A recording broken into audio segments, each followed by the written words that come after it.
Hey everybody, it's Ken Brown, your 2020 president of the Oregon Club. And welcome. It's been a while since we've been together. In fact, we're really not together, but like everything else, we're going virtual. So we're still going to have coaches. We're still going to have interviews with players. We won't have that wonderful lunch that you're used to, all those raffles, chance to meet everybody. But we still want to have the Oregon Club. We still want to provide you with a chance to meet the players and meet the coaches and see what's happening with the athletic department. So we're here with our first installment of what's going to be happening through the football season with some interviews and some take on what's happening in sports at the U of O. Hey, welcome to the Oregon Club, and today we've got a special guest from Oregon football, Verone McKinley. And how you doing today, man? I'm good. Good. How's practice? It was good. Good. We had a good day today. Good. I enjoyed it. Getting better. I'll tell you what. We're obviously a lot of things to talk about for the coming up, but I want to start with last year, the football season, because it was spectacular for you. And I've got a list of things things you did. Things you achieved, but just tell me in your words, last year, you personally, what'd you think? What was your evaluation? I think I had a good year, but I feel like it could have been better.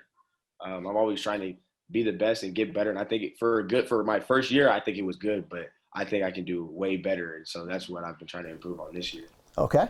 So things like 2 interceptions in a game. I got a list of stuff here, man, that you did as a freshman. Only the third freshman to lead the Pac-12 in interceptions since '76. Tied for the Pac-12 lead and the team lead with 4 interceptions. Tied for all of college freshmen with interceptions. That's a pretty good year. Yes, sir.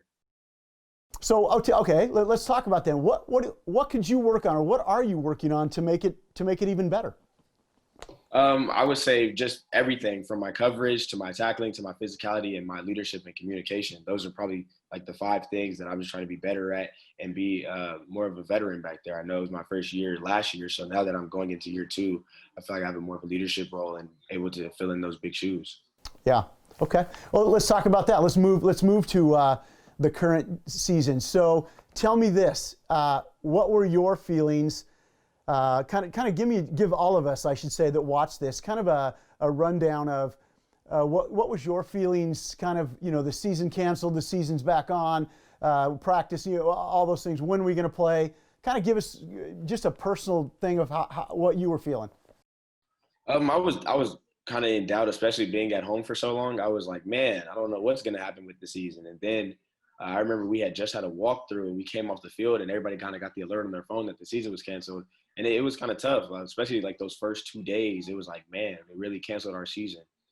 But then, I always kept working. I always kept making sure that I kept my body right and was still training and getting my mind right. And then once we got word that the season was back on, it was like Christmas, and it was just exciting.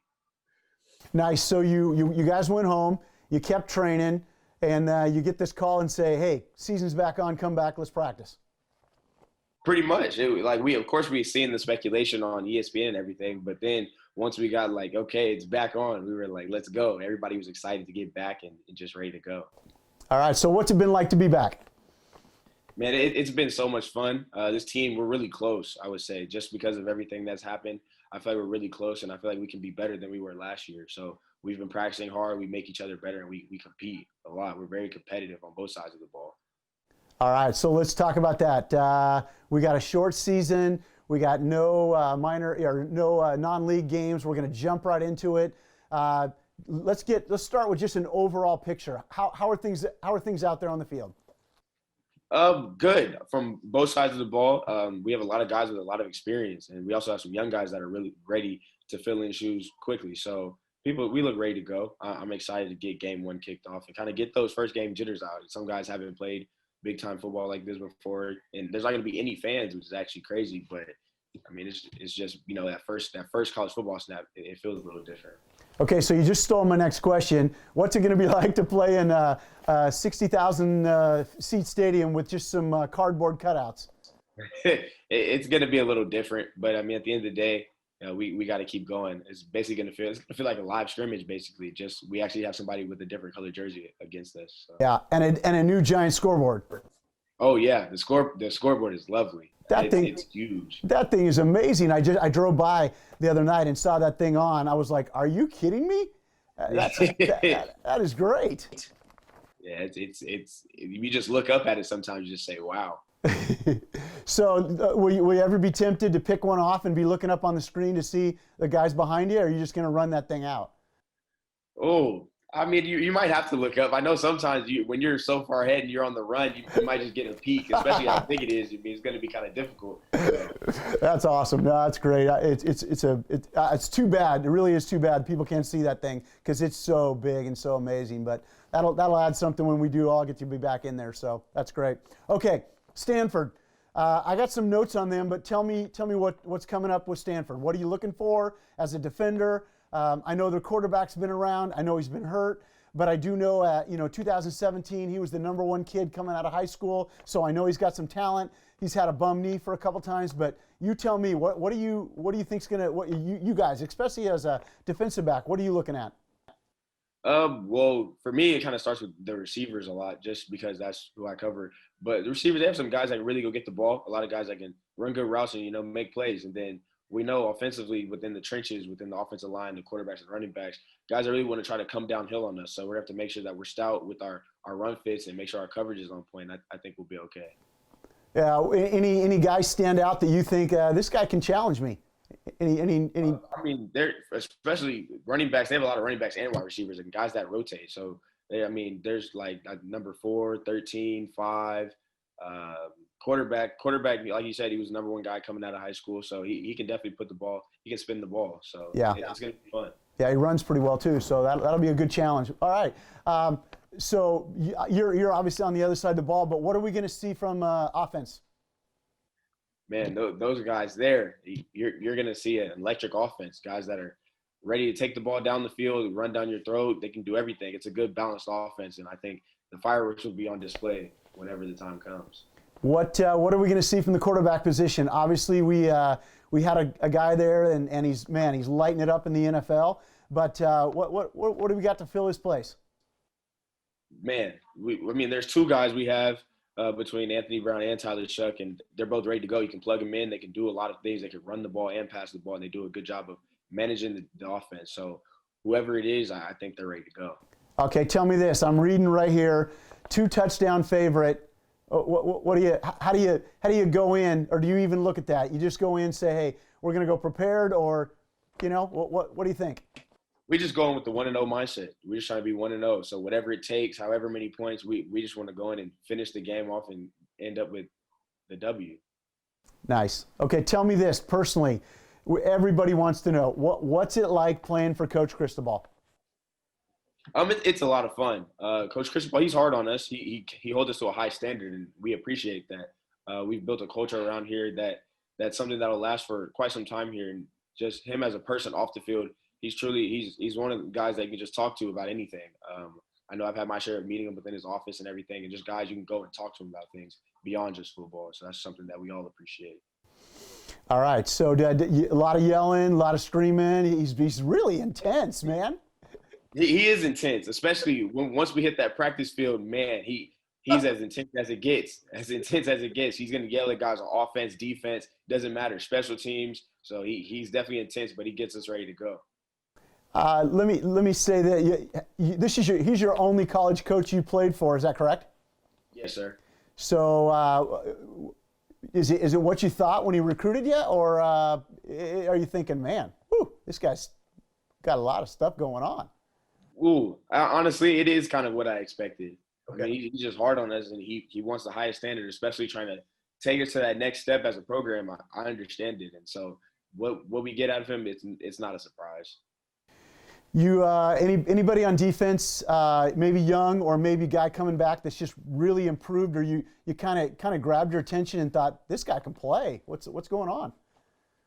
So I would say DJ James and Noah Sewell. Those are 2 guys that really just younger guys that have stood out to me that are ready to go, and I'm excited to see them on Saturday. Nice. Offensively, anybody? Chris Hudson, Trey Benson, Travis, the whole running back group, honestly. Jalen Redd and Devin Williams, those are some guys that have really stood out to me. Nice.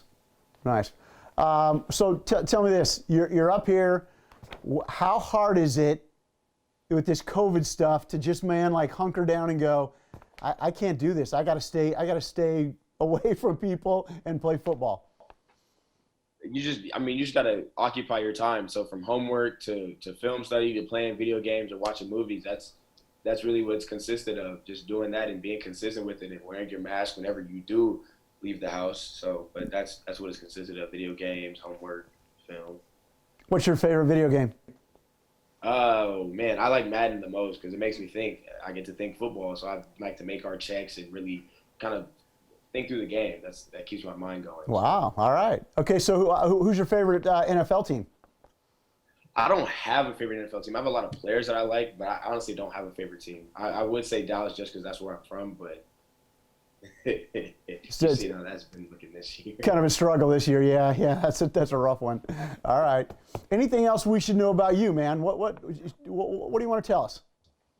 I mean, off the field, I'm involved with the group called Elite Media Group.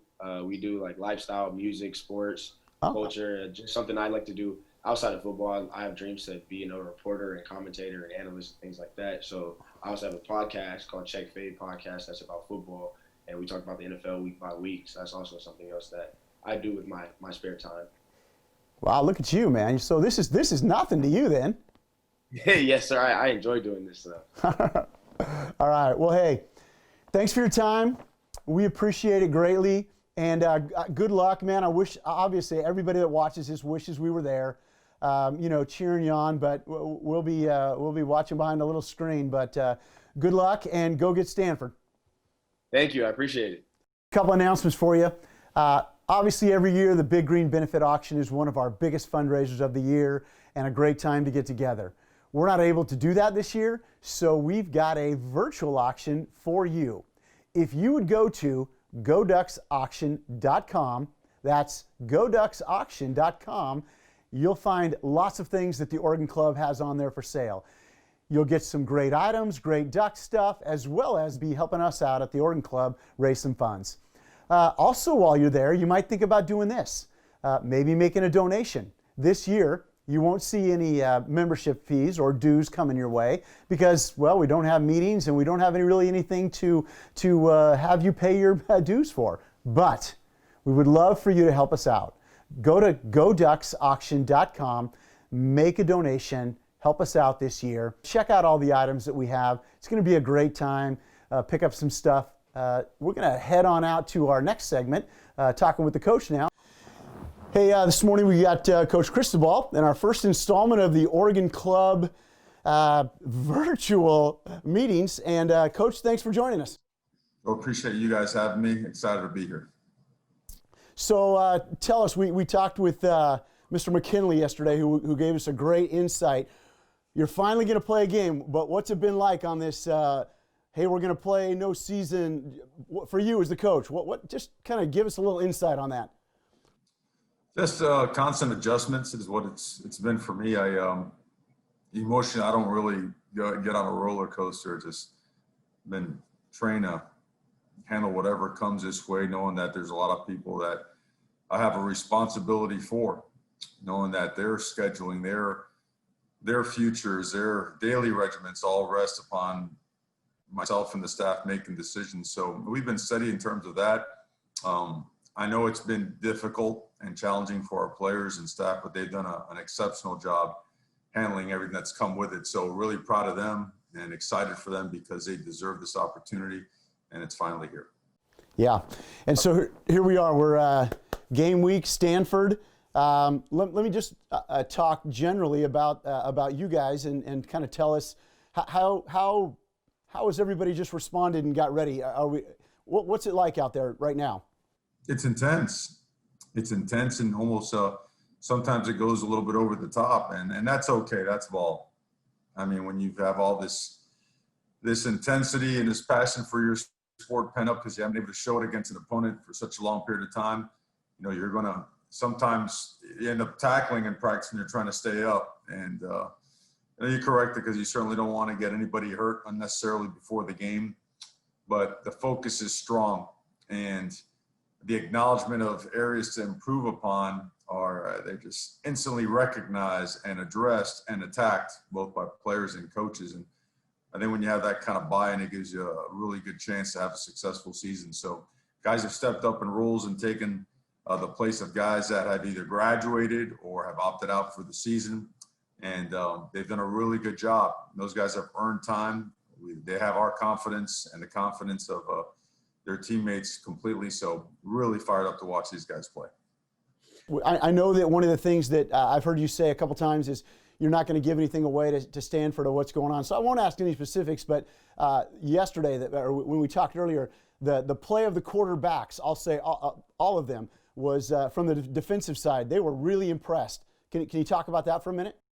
They played really well, and Coach Moorhead is an exceptional coach, an exceptional teacher of the game, especially as it relates to that position and tying into what you're doing schematically. So, and when you have to play against a defense like this in practice every day, I mean, it's an iron sharpens iron type of setting. And those guys on defense, they get after you. They are fast, they are physical. They bring pressure in all different ways. Coverage-wise, I mean, they'll certainly give you multiple looks. So it's been about as good of a training ground as you can have for a couple of quarterbacks that are looking to take that next step and be the guy or the guys, you know. So it's been exactly what you want from a competitive setting and standpoint. And now we get to watch it happen for real on Saturday. Nice. The other thing they mentioned was the running game, and they said, look, there's not one guy, but man, there's a train of guys over there on that side of the ball that can run the ball. They were having to deal with every day in practice. The running game looked pretty good. It really does, and it all starts up front. Those guys have just gotten better and better and better.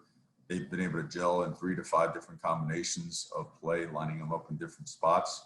And we all know about the first 3. Obviously, C.J. Verdell is one of the best in the country, and Travis and Cyrus have done a great job. And all of a sudden, you've got 2 young guys that can flat out play ball at a high level, and Sean Dollars and Trey Benson. So we feel really good about that position. We feel really good about getting all those guys playing time throughout the course of the game. Yeah, I saw you mention earlier this week, I believe, that you were up to, I believe you said 9 offensive guys that you could, pieces there that on that offensive line you could kind of mix and match. So that obviously is another area of strength. Well, we feel we're getting there. We're at 8. I think we could get to 9 by the end of the week. In the NFL, you've got 6, maybe 7.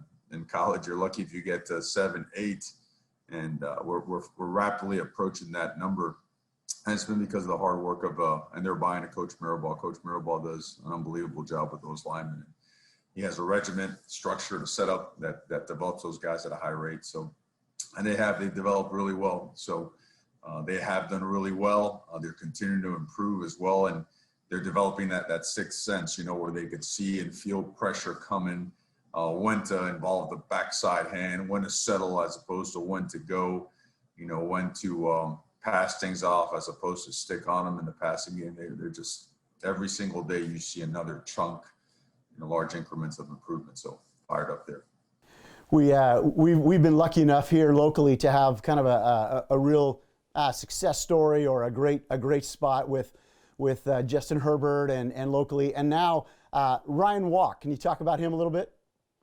Yeah, Ryan Walk is about as tough as they come. Smart, athletic. I mean, don't let him fool you. Now he's a heck of a basketball player, and he actually clocked the highest miles per hour on the GPS of any lineman. He clocked 19 miles per hour. I mean, he's close to being a tight end size speed guy, but at 295 pounds now, he has worked himself. This guy had an ACL in high school now. He has worked himself into being a big, strong, just explosive player who plays with great technique.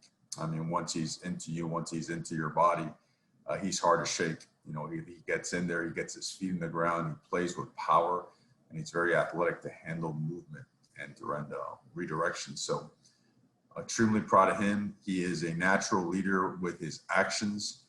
He's always doing the right things. He's pushing, and when he was announced to be placed on scholarship, the team just went nuts because they have a lot of confidence in him, and they certainly they love and appreciate him. Nice. Let's flip on the other side of the ball. Obviously, Verone McKinley yesterday spoke of the defensive backs and just the job that they've done and what they're going to do and how they're still working hard. But the defensive side of the ball, how are we looking over there? Well, there's a lot of experience in that front seven. Certainly the departures of guys like Javon Holland and Brady Breeze, Thomas Graham, and the graduation of guys like Troy Dye, Blackhawk, and Bryson Young, just a great player, Drayden Carlberg. Those guys are really good players, but we have a lot of young guys that just look like they are that next level player. Guys like Brandon Dorless, who has guys taken another step in his explosiveness and his pass rush ability. Christian Williams and Keon, those two guys, I mean, they're what you want playing in the interior of your defensive line. I can't say enough about all three of those linebackers, Jackson LeDuc, Justin Flo, Noah Sewell. All those guys are playing for us this year, some as co-starters already and possibly starting. So there's a lot, and then of course the leadership of Isaac Slade and Drew Mathis, those guys have been tremendous in camp. And now when you talk about a guy like Verone, Verone is taking another step in terms of his leadership of this team. And with Diamador Lenore coming back, I mean, he's playing at a level that's just different. He's playing like the best player at that position in the country right now and practicing like it. And when you throw in the leadership of a guy like Verone, who's now in his third year, understands the system, we expect the same from Nick Pickett, who's done a really good job with a lot of things. And now it's a huge year for him to show that consistency in the leadership and in play, because he's a great young man, along with Verone. And then, gosh, you go on Mikael Wright, expect huge things from him. No one talks about DJ James. DJ James is a great player that just gets better and better along, athletic, tough, physical, can run. Mikael's dynamic in all things he does. David Davis, the most unselfish player on the team, plays it all.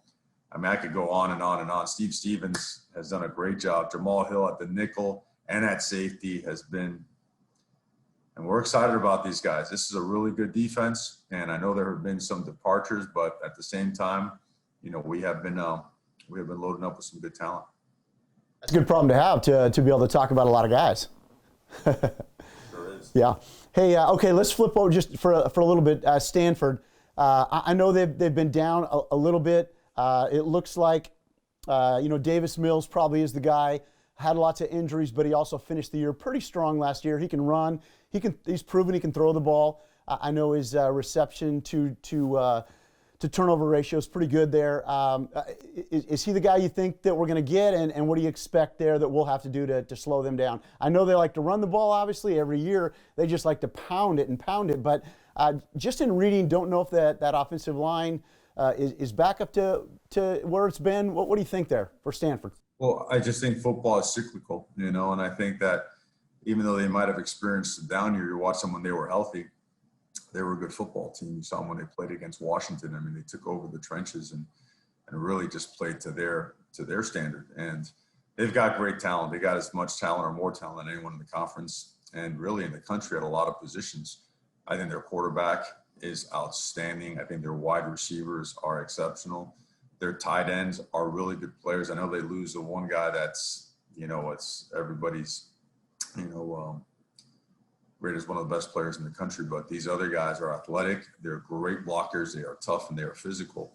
And their offensive line is healthy now, as is their quarterback. And that offensive line healthy. Those are big, massive, smart, tough human beings. That's been their trademark for a long time. Yeah. And you remember last year we didn't get the ball back. I think. Well, for the first time in the first quarter, I think there were 8.5 minutes left.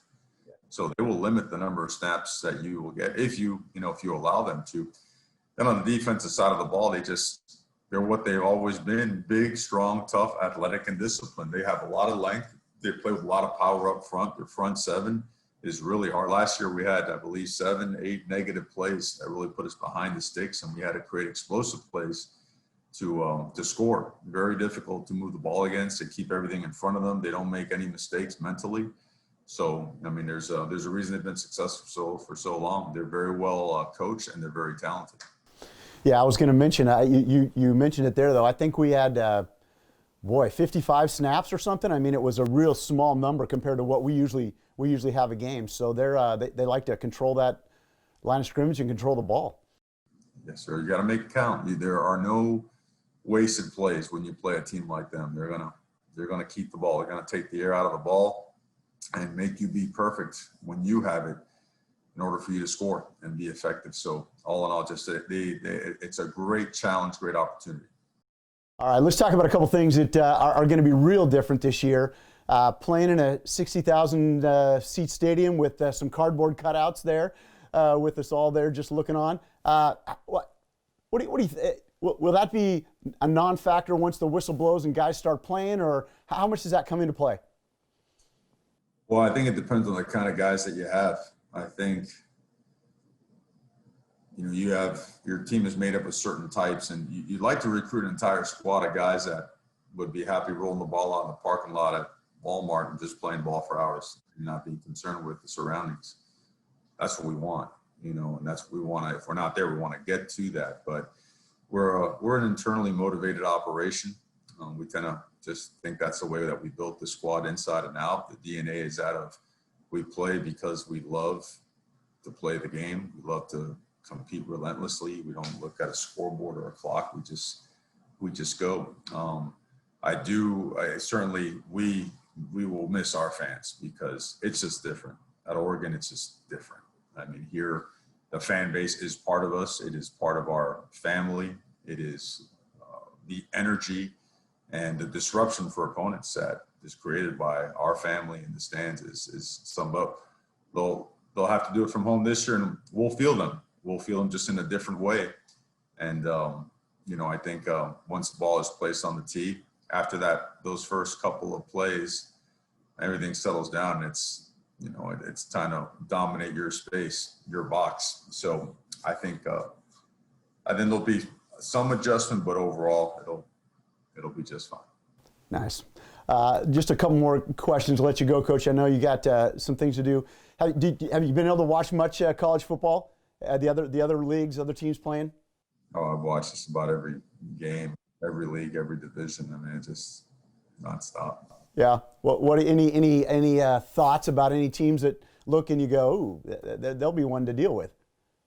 Well, I just think we've had the opportunity to learn some lessons without feeling the consequences. I think it stood out. I mean, a lot of times these early games, they almost feel like you're watching bowl games, right? Where special teams, tackling, penalty, those things are sometimes more issues than they are things that help your team. So those have been areas of focus and concentration for us, points of emphasis for us, so that we can not only avoid those things, but to excel in those situations and in those aspects of the game, give ourselves the best advantage we can, and give ourselves the best opportunity to win the football game. All right. Well, Coach, thanks so much for your time today. Thanks from the Oregon Club for sharing with us. And obviously, go Ducks and beat Stanford. Appreciate you guys. I wish I was there in person. Looking forward to getting back there in person and seeing everybody. And like always, go Ducks. There we go. Thanks, Coach. Thank you.